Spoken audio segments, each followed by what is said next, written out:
Yeah.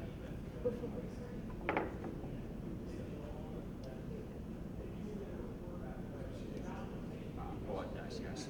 It's.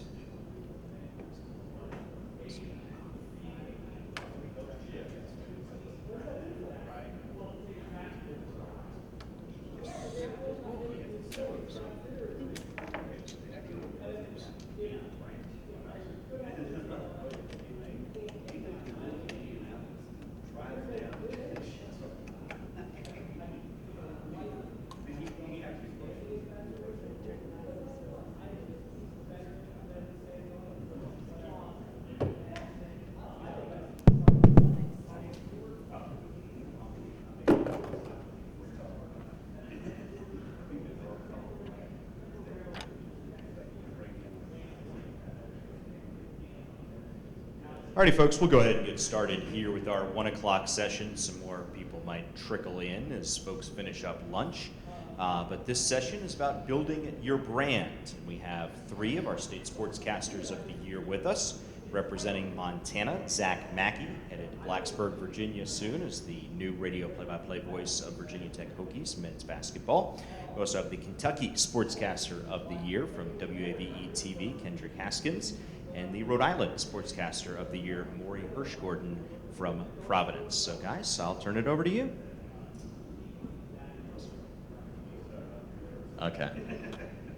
Yeah, so I'm Zach Mackey, and I just finished up my 3rd season at Montana State, working for the Bobcats the last couple of years with Learfield, and then just accepted a job earlier this week at Virginia Tech, going into their director of broadcasting and doing football sideline and pregame and postgame, and then basketball play-by-play throughout there too. And I know that in today's thing, we're talking a little bit about building your brand and the type of brand that you want to be. I mean, I think so much of it goes into not just who you are as a broadcaster in that, but more so what you're able to do, what you're able to bring off the field, off the mic, that type of stuff that goes into, especially whenever you're looking at the college ranks and college broadcasting. A lot of them, want to know more so than your play-by-play.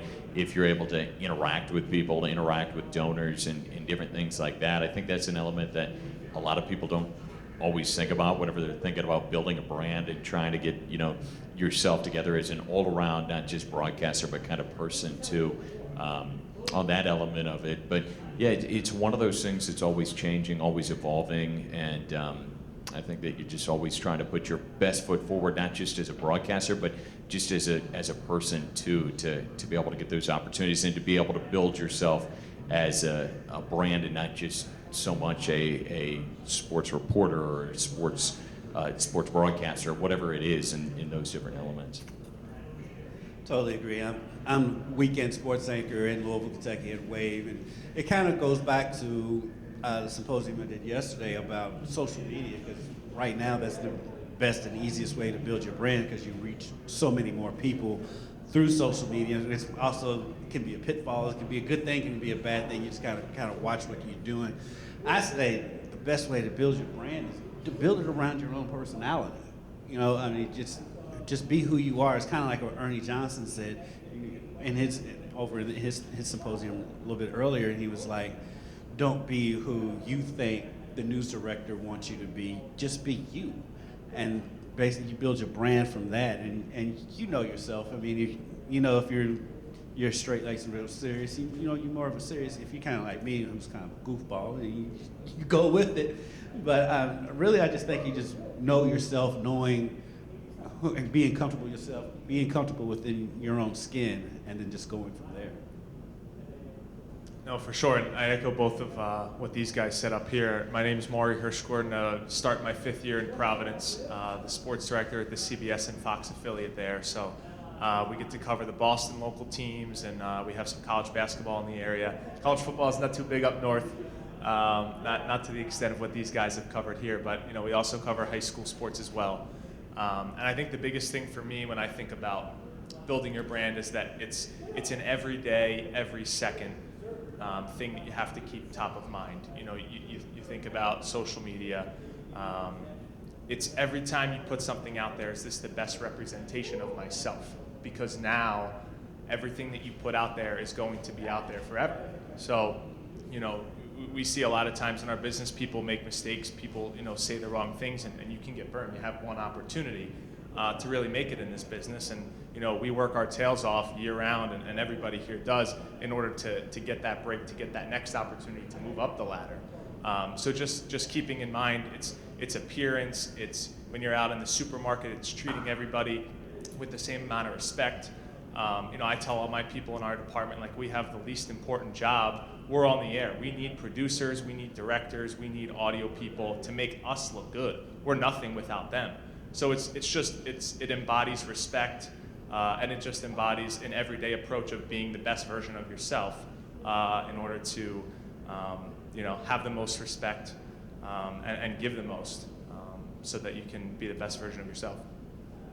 I think part of what that is, and I was asking you too, because like one thing I've grown to realize, and what I tell kids when they're coming, once you're in front of the camera, once you're established that you're an on-air personality, you're always on. So you're always building your brand, no matter if you're in the grocery store, if you're wherever you are. That's your brand carries with you, and so you're always on, and you've got to be cognizant of that. And because even when you're out and you're partying and having a good time, you still have to be cognizant of stuff. Because especially these days, everybody has a phone. Every phone has a camera on it, and that can be as detrimental to your brand as anything that you do on the air. And what you're doing probably had nothing to do with what you're doing on air. So that's part of building your brand too. It's not necessarily being, okay, I got to do this, I got to do that. But I think being more cognizant, is that kind of how you look at it? Yeah, I think one of the big parts of it too that's interesting is that we know that you come into people within this industry that have egos that kind of feel like they need to put themselves out there. One thing that we found this weekend, more so than any other time, I think, it's how connected the industry is, how closely all these people know each other. They know of you even if you haven't met, and that type of reputation kind of supersedes you. And that could be something whenever you're trying to decide between are we going to pick A or are we going to pick B for this job, and we go with the guy who is easier to deal with. I've always tried to be somebody who is easier on those people that are making the decision, the network producers, the people who are hiring talent, different things like that. If you could be easier for them to be able to say yes to and make their job easier, then I think they're more inclined to give you an opportunity and give you a shot than somebody who is more difficult to deal with, somebody like that. And that's elements, I think, that if people want to be so good on air, and that's obviously part of it. If you're good, and if you're good to people, you a lot of times get more opportunities than what you do if you're just good, because that can take you so far. But as I said earlier, I mean, all these people that we've talked to, they know of somebody, they know somehow it's connected. It's not like being an insurance guy down the road that they're not as connected all together with this industry. You see people and people, and so I think that's a huge element of it too, is the way that you interact with people within the industry and the way that you obviously interact with people in public too. Yeah, no, for sure. And I think it comes from a place of gratitude. I know, at least, speaking on behalf of myself, it's just appreciating the opportunity that we have.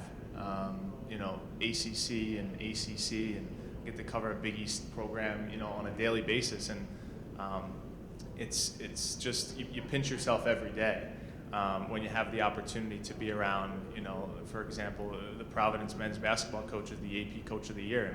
And we have the half-hour coaches show every week on our air. To be able to have that here, at our stations is unbelievable. So I think it starts and it comes from a place of gratitude, and then it goes from there. Right, because like you all, we have a coaching show too, and there's times when I fill in, and I'm filling in with Rick Pitino. And it's like, it's somebody I grew up watching, and you're intimidated at first, but then you get to know them, and they're just like us. They're just normal people. But as far as brand building, what is your all strategy? You all are obviously younger than me, so I mean, you've been around. social media aspect of it has been a bigger part of your life more than it has, because I can remember a time before it. Because I can remember when social media first came online, and like I can remember like I think it was Facebook was first starting. TV stations would block those sites. You couldn't get on them. And like now it's like, do this with social media, do this with Twitter, do this with Facebook, do this, IG and TikTok and all this. I'm not even on TikTok. I'm on Facebook and Instagram and Twitter.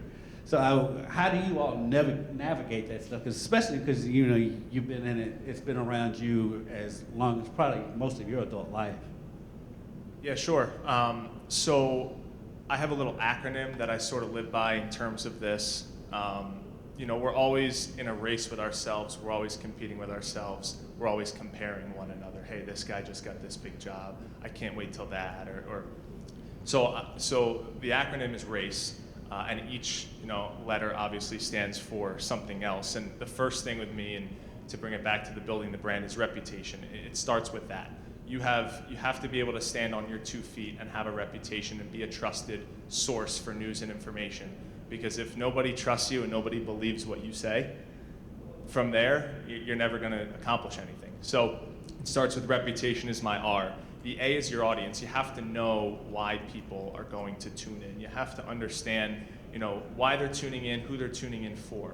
And you try to tap into a unique audience. So for example, in our market, we cover the Boston local teams, and I've been fortunate enough to cover each Boston pro team at the championship level in just 4 or 5 years now since I've been there.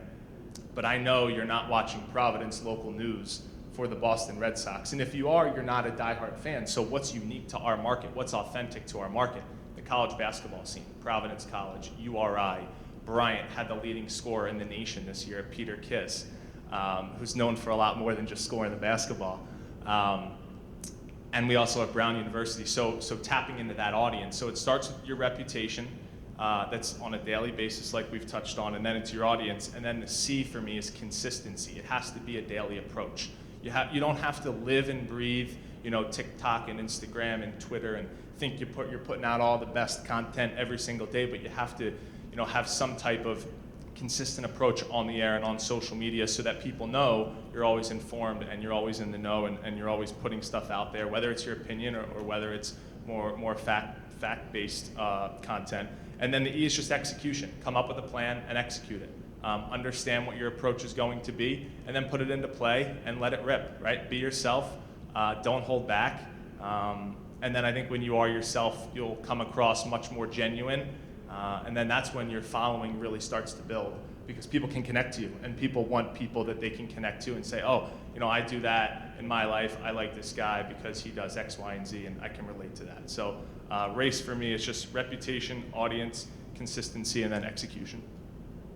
That's fantastic. I mean, and it's because, him and I are coming from the same world of doing local news. How is it different as play-by-play to get your voice out there, to get people to know you, feel comfortable with you, and, really they can trust you? Yeah, it's a little bit different too, whenever you're going with, play-by-play for a certain university, because you're coming in, especially when you're not an alum, you're already kind of an outsider a little bit. You're put at arm's length because, you don't have that history. And there's so many, when you're doing college athletics at a university, there's so many little nuances that you're maybe not privy to if you're just a fan. Whenever I went on to Montana State, I had never been to the state of Montana until I interviewed for that job, and I didn't know anything about Montana State. So it was kind of starting from fresh, trying to get that, because like Morey said, you typically have one strike, and if you do something, someone's automatically going to kind of, you're on the bad side or something like that. You say something that maybe is offensive to people of that college or that university, and then you're kind of out, especially when you're kind of supposed to be the inside guy, and you're supposed to kind of be the guy who knows what's going on. So that's kind of what I'm in the process of with Virginia Tech now after this, trying to fill and trying to find those little things that are specific to them that maybe people nationally aren't quite as privy to, but that the people who are on campus and there every day need to know and need to be informed on. a lot of it, whenever we're talking about brand and social media and that, nowadays it's interesting because I think the social media aspect of it is good for the people in our industry. You see the different people who are doing the same type of stuff, and you're able to connect that way. And then you got to be able to connect with the people where you're at. If you're in Louisville, if you're in Rhode Island, one of the interesting tidbits for me, I'm not a huge social media person. I'm not real savvy, I don't think, as some people are, and it comes much more natural. But so I was doing Montana State football, men's basketball, and then I was doing Iowa baseball. So I had a little bit of a back and forth, and with that I always found it difficult because the people who are engaged for Montana State are not engaged, obviously, for Iowa baseball, and the same can be said on either side. So trying to find that happy medium where you're still, trying to promote your stuff, promote your brand, and get things out there, but yet not be over the top and too much where people aren't interested in, in what's happening in Bozeman, Montana, when you're living in Iowa City or something like that. So that was kind of an element to it all too, to try to find that happy medium and to figure out where that is. I just think, your brand is so different in the industry than what it is at a spot too, because you go in the industry and you have people like who are going to be here tonight, Tom Bowman and different people who are making those decision makers, and Chris Ferris and that at the play-by-play level,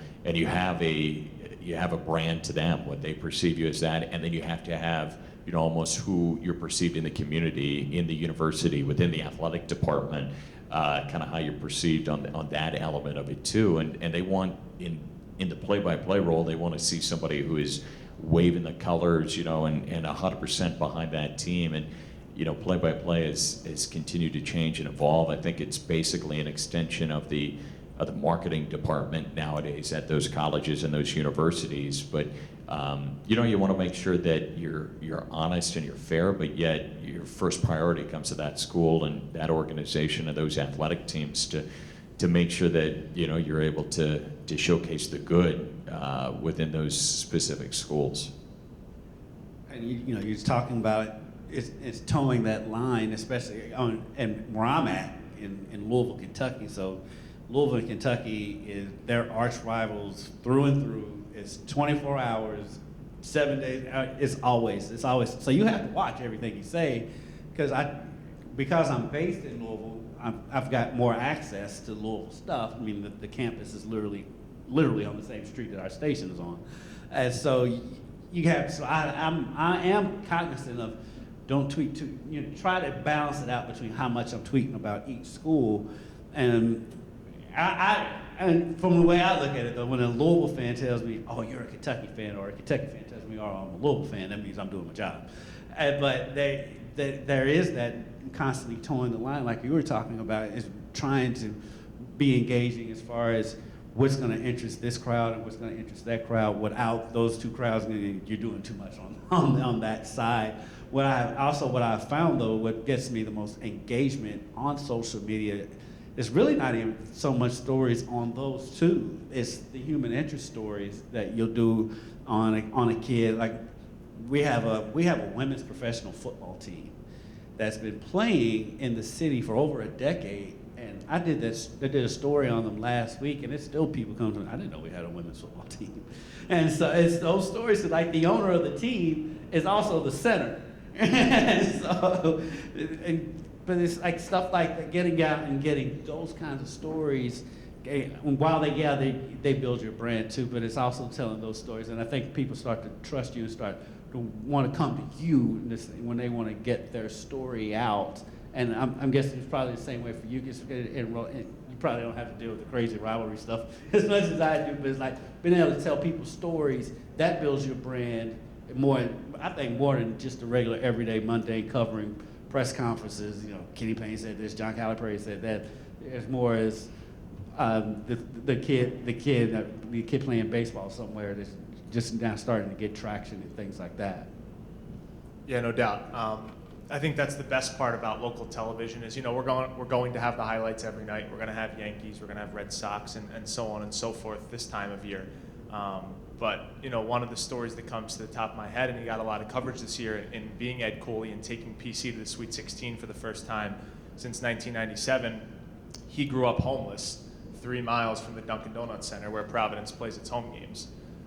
So just talking to him about that and him having a career year and tapping into, his background, being so close, and then the way he worked his way through the coaching staff, and that's why people tune in. I always tell our guys in our department all the time, like, give somebody something that's unique that night. They can get the Red Sox highlight on their phone in 2 seconds, and that's going to be a 3-minute video, and we're going to show them 35 seconds of the two big home runs or the one big strikeout at the end of the game. So it's about it's about sort of peeling that curtain back, whether it's the athlete, whether it's the coach, an athletic director that's retiring after a long time and had great success. It's those types of stories that the audience will appreciate the most, and I think we all enjoy telling the audience because we find we have a connection with them and we want to share their story because it's inspiring.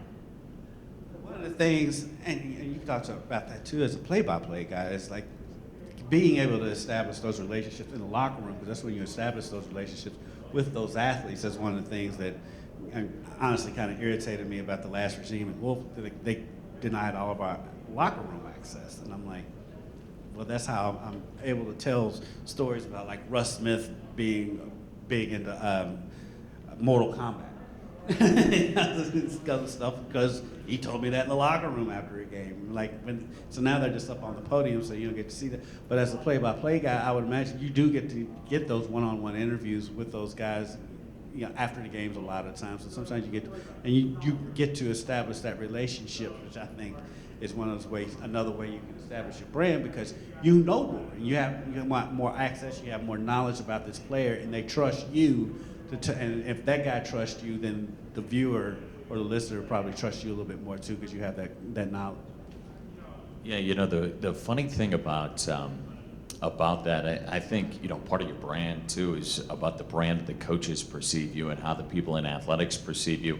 When I was interviewing just a couple of weeks ago for Virginia Tech, not once in the entire firsthand the Zoom interview, not once was I asked about play-by-play, a single thing about that. I mean, it was all about, different instances that you found yourself in. It was all about, a lot of, about new ideas you bring, different elements of yourself, just describe yourself. But one of the interesting questions from both the basketball staff and the football staff was, tell me a time that something happened that you were privy to, whether it be on the team playing or traveling with a team, that you didn't say anything about. And, that's really important to the schools nowadays, is getting that trust level and getting to that spot where they're okay with you being around and seeing things that, you're not going to say anything about, and you're not going to go on the air and say something. I think that's part of the brand thing too, is getting the trust of the coaches. I mean, I think of, football coaches, basketball coaches, but you're talking to the football coach before the game, usually at halftime, after the game, and then you're doing a radio show, typically a TV show in a week, so you're talking 5 different times, a lot of times about the same type of stuff, but you're trying to, get that trust level with them so that they feel kind of the same way. The other element of it too is as soon as you break that trust or you do something that they don't feel is in the best interest of their team, then you get a really hard uphill battle to be able to get back on that side of it. I think that's a huge element too. The guys' trust is kind of interesting. When I got to Montana State, I was just a year out of college, so I mean a lot of these guys were around the same age as me and it's kind of trying to toe that line of being friends, but not like where the coach is going to be mad that you're too friendly with the guys, and that's always kind of a tough spot. And that's always one of the first couple of things I think that make it hard too. Why a lot of those play-by-play guys, when you look at it in the industry, they stay there for 40, 50 years. They get those relationships, and then they're good. They're getting a great job, and they're getting it at a big opportunity, but. And the hard part is in the beginning, trying to establish that, get on the good side. At Montana State and both at Virginia Tech now, there was a situation where it ended at the middle part of the season where a previous person stopped, someone else came in.